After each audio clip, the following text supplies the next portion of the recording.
Halo guys, selamat datang kembali di channel Kalem History. Nah, kali ini kita akan membahas tentang pertempuran Ganter atau dikenal juga dengan pemberontakan Ken Arok, pertikaian militer yang terjadi antara dua penguasa Jawa rival pada awal abad ke-13. Nah, seperti apa ceritanya? Oke, langsung aja kita mulai historinya.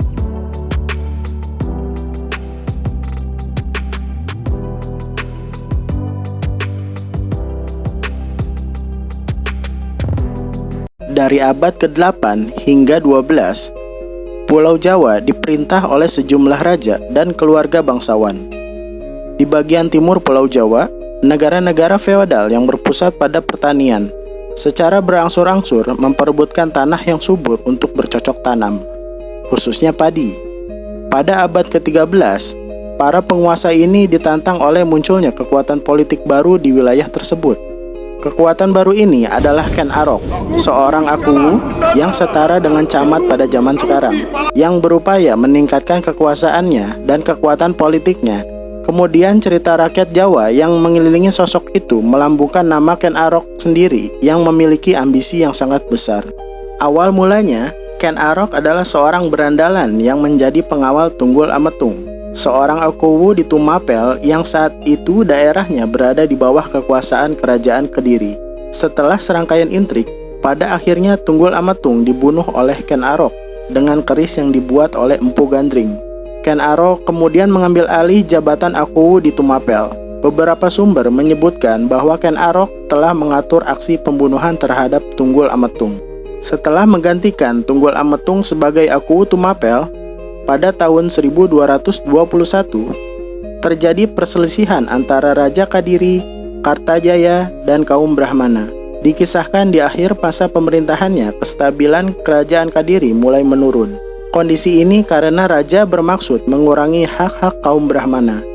Sang Prabu menyatakan ingin disembah sebagai dewa. Permintaan Prabu Dandang Gendis ini tentunya mendapatkan perlawanan dari para pendeta dan kaum Brahmana Hindu maupun Buddha.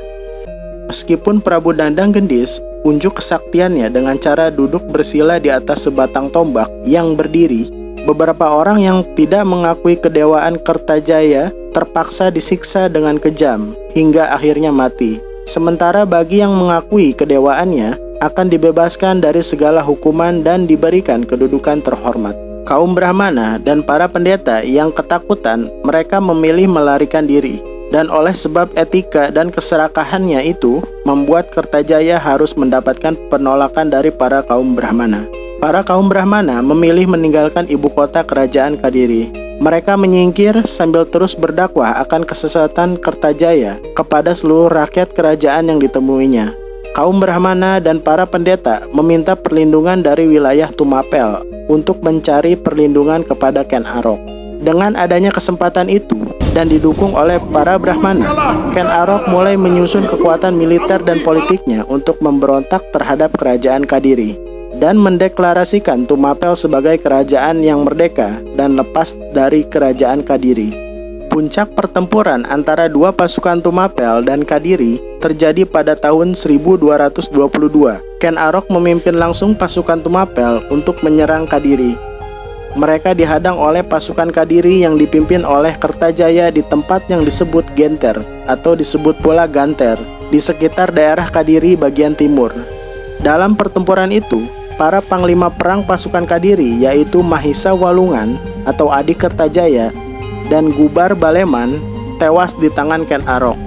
Kertajaya sendiri melarikan diri dan terbunuh, sehingga menyebabkan kekalahan pasukan Kadiri serta runtuhnya dan sekaligus mengakhiri riwayat kerajaan Kadiri. Hasil pertempuran Tumapel melawan Kadiri yang terjadi di Genter menandai berakhirnya kerajaan Kadiri di bawah kekuasaan Kertajaya.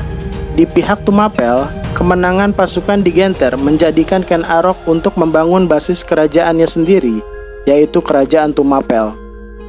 Garis keturunan ini di kemudian hari menjadi Wangsa Rajasa yang memerintah kerajaan Tumapel hingga kerajaan Majapahit. Dan cerita berakhir di sini. Oke guys, itu adalah cerita tentang pemberontakan Ken Arok. Kalau kamu suka videonya, silakan like dan share, dan jangan lupa subscribe. dan aktifkan lonceng notifikasinya agar tidak ketinggalan cerita-cerita menarik lainnya.